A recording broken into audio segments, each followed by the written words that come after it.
बिस्मिल्लाहिर्रहमानिर्रहीम।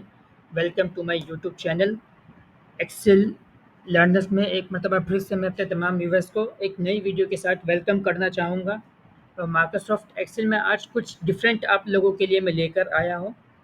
Microsoft Excel के अंदर मल्टीनेशनल कंपनी के अंदर जो हम कंसोलिडेटेड इनकम स्टेटमेंट किस तरह बना सकते हैं, बहुत ही इंटरेस्टेड और बहुत ही सिंपल ये शीट है। तो अगर आप मल्टीनेशनल कंपनी में या ऑफिस वर्क में आप जॉब करते हैं और आपको इस तरह के अगर इनकम स्टेटमेंट बनाने को कहा जाए तो ये वीडियो इनके लिए बहुत इंपॉर्टेंट है। सो प्लीज़ आपने वीडियो को मिस नहीं करना है और वीडियो को शुरू से लेकर एंड तक ज़रूर देखना है। वीडियो अगर पसंद आए तो वीडियो को लाइक, कमेंट्स और शेयर करके इस पर अपना फीडबैक भी ज़रूर देना है। चलिए अब हम वीडियो को स्टार्ट करते हैं। तो यहाँ पे आप देख सकते हैं कंसोलिडेटेड इनकम स्टेटमेंट, यहाँ की मैंने हेडिंग टॉप पे इस पर टाइप किया हुआ है और फिर इसी के साथ इसकी पूरी जो है मैंने शीट यहाँ पर मैंने बनाई हुई है पहले से। इसके अंदर भी मैंने भी अकाउंट्स, रीजन ए, रीजन बी और रीजन सी और कंसोलिडेटेड का मतलब है जो भी हम यहाँ पे इसका टोटल करेंगे वो कंसोलिडेट हो जाएगा। पिछली जो मैंने वीडियो बनाई थी वो मैंने बनाई थी consolidated balance sheet multinational company. तो ये जो मेरी वीडियो है ये मेरी इस वीडियो का दूसरा पार्ट है जो कि मैं आपको बताने जा रहा हूँ। तो अब यहाँ पे आप देख सकते हैं कि मैंने जो भी इनके एंट्रीज थी वो यहाँ पर मैंने टाइप कर दी है। डेटा एंट्री मैंने यहाँ पर प्रॉपर मैंने यहाँ पर फिल कर दिए जो भी इसके एक्सपेंसेस हैं, इनकम्स हैं। अब वो हमें क्या करना है, जिस तरह मैंने आपको पिछली वीडियोस में बताया था कंसोलिडेटेड बैलेंस शीट के अंदर भी सिंपली आपने क्या करना है कि अगर आपको इस तरह से तीनों रीजन्स का टोटल लेना है तो आप क्या करेंगे कि सिंपली कीबोर्ड से सम की शॉर्टकट की यूज़ करेंगे ऑल्टर इक्वल। आप जैसे ही ऑल्टर इक्वल यूज़ करें, अप्लाई करेंगे, प्रेस करेंगे तो यहाँ पे आप देख सकते हैं बिल्कुल जो है ऑटोमेटिकली तीनों रेंजेस जो है हमारी सिलेक्ट हो गई और सिलेक्ट करने के बाद फिर इसको इंटर कर देंगे।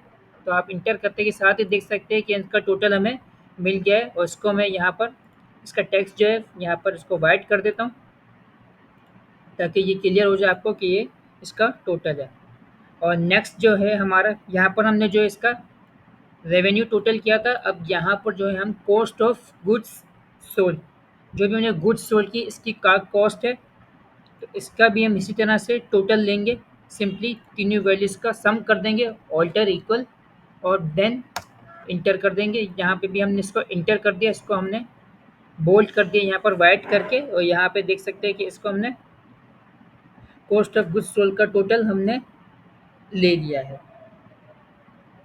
अब हमें ग्रॉस प्रॉफिट इसका निकालना है कि कॉस्ट ऑफ गुड्स सोल्ड के बाद यानी गुड्स को सोल्ड करने के बाद जो है हमारे पास कितना जो पहले रेवेन्यू था इन दोनों को हम प्लस कर देंगे तो ये हमारा ग्रॉस प्रॉफिट कहलाएगा। यहाँ पर आप देख सकते हैं इसको और इस वाली वैल्यू को, इन दोनों वैल्यूज़ को हम सम कर देंगे तो यहाँ पर हमारा ग्रॉस प्रॉफिट आएगा। तो इसके लिए जो है हम सम की फॉर्मूला लगाएंगे तो इक्वल टू सम, सम का फॉर्मूला लगाया और फिर यहाँ पर रेवेन्यू को हमने प्लस कर दिया कॉस्ट ऑफ गुड्स सोल्ड से। इन दोनों वैल्यूज़ को हमने प्लस करके और ब्रैकेट को क्लोज करके इसको एंटर कर दिया तो यहाँ पे आप देख सकते हैं कि इनका जो ग्रॉस प्रॉफिट है वो भी हमें मिल गया है। तो आप देख सकते हैं किस तरह से शॉर्टकट की को यूज़ करके जो है आपका काम, मिनटों का भी जो काम है वो सेकंड्स में हो रहा है।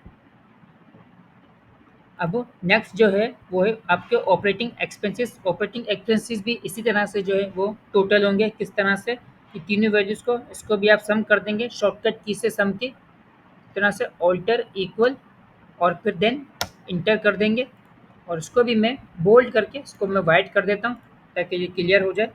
तो आप देख सकते हैं बिल्कुल एक्यूरेट इसका जो है 3:5 और +4 तो ये 9 लाख रुपए जो है आपका ऑपरेटिंग एक्सपेंस है। तो माइक्रोसॉफ्ट एक्सेल के अंदर किसी भी तरह से अगर आपको कोई इस तरह से अगर सम करने के लिए कहता है कि इस पूरी रेंज का जो है आप हमें सम करके दिखाएं शॉर्टकट की यूज़ करके, तो आप इसी तरह से सिंपली यहाँ पर ऑल्टर इक्वल प्रेस करके और इसको इंटर कर देंगे तो आपका जो है सम आ जाएगा। तो इससे आपका टाइम भी वेस्ट नहीं होगा और आप जो है बहुत एफिशिएंटली अपने काम को सरअंजाम दे सकते हैं। और फिर नेक्स्ट जो है वो है हमारा ऑपरेटिंग इनकम। तो ऑपरेटिंग इनकम के लिए भी जो है हम यहाँ पर ग्रॉस प्रॉफिट में से ऑपरेटिंग एक्सपेंस को माइनस कर देंगे तो हमारी ऑपरेटिंग इनकम जो है वो यहाँ पर हमें कैलकुलेट होकर मिल जाएगी। किस तरह से? बहुत ही सिंपल। इन दोनों वैल्यूज़ को जो है हमें माइनस कर देना है तो यहाँ पर हमारी ऑपरेटिंग इनकम जो है वो हमें मिल जाएगी। यानी जितना हमें प्रॉफिट हुआ उसमें से हमें एक्सपेंस भी करते हैं तो यकीनन जब एक्सपेंस होगा तो उसको हम लेस कर देंगे प्रॉफिट में से। तो इस तरह से is equals to gross profit में से आपने माइनस कर देना है ऑपरेटिंग एक्सपेंस को और इसको इंटर कर देंगे तो आप यहाँ पर देख सकते हैं ग्रॉस प्रॉफिट में से आपने ऑपरेटिंग एक्सपेंस को माइनस किया तो ये आ गया आपका 6000 और इसको भी इसी तरह से बोल्ड करके और इसको आप कलर उसका चेंज कर देंगे। नाउ द लास्ट जो आपका है वो है इंटरेस्ट एक्सपेंस। इंटरेस्ट एक्सपेंस भी सेम एज इट इज़ इसी तरह से जो है आप ऑल्टर इक्वल शॉर्ट की यूज़ करेंगे यहाँ पे।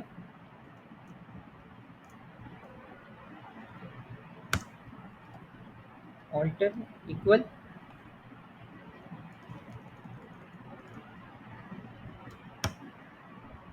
इक्वल टू और फिर इन तीनों वैल्यूज़ को सिलेक्ट कर देंगे और फिर ब्रैकेट क्लोज करके इसको आप इंटर कर देंगे तो यहाँ पे देख सकते हैं कि हमें ऑफ इंटरेस्ट एक्सपेंस जो है वो भी हमारा टोटल आ गया है। इसको भी इसी तरह से आप इसको बोल्ड कर देंगे और कलर चेंज करके तो यहाँ पे आप देख सकते हैं इसको हम साइज़ को इंक्रीज़ कर देंगे। तो 2,10,000 रुपये जो है हमारा इंटरेस्ट एक्सपेंस निकल के आ गया है।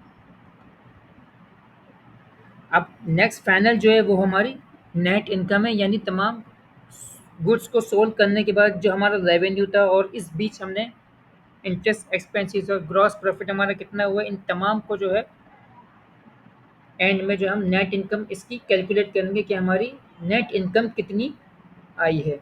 तो ऑपरेटिंग इनकम में से जो आप इंटरेस्ट एक्सपेंस को माइनस कर देंगे तो यहाँ पे जो है आपका नेट इनकम भी कैलकुलेट हो जाएगा। किस तरह से? Is equals to operating income minus interest expense. इन दोनों को आपने वैल्यूज़ को माइनस करके एंटर कर दिया तो यहाँ पे आप देख सकते हैं कि आपकी फाइनल जो नेट इनकम है वो निकल गई है। अब इसको भी आप बोल्ड करके और यहाँ पर इसको भी कलर को वाइट कर देंगे तो इस तरह से जो है आपकी कंसोलिडेटेड इनकम स्टेटमेंट जो है वो तैयार हो चुकी है, प्रिपेयर हो चुकी है। तो माइक्रोसॉफ्ट एक्सेल के अंदर कंसोलिडेट इनकम स्टेटमेंट किस तरह मल्टीनेशनल कंपनी में क्रिएट की जा सकती है तो ये आज की वीडियो में हमने आपको बताया। तो प्लीज़ अगर आपको ये वीडियो पसंद आए तो वीडियो को लाइक, कमेंट्स और शेयर करें और उसको सोशल मीडिया प्लेटफॉर्म पे भी ज़रूर शेयर कीजिएगा। और प्लीज़ प्लीज़ चैनल पर अब तक न्यू है तो चैनल को सब्सक्राइब करके भी और बेल आइकन का आप लाजमी प्रेस कर दीजिए ताकि इस तरह से मज़ीद हमारा मोटिवेशन लेवल अप हो जाए और हम अपने व्यूवर्स के लिए मज़ीद informative videos day by day लाते रहें। तब तक के लिए अपना बहुत सारा ख्याल रखिएगा। अल्लाह हाफ़िज़।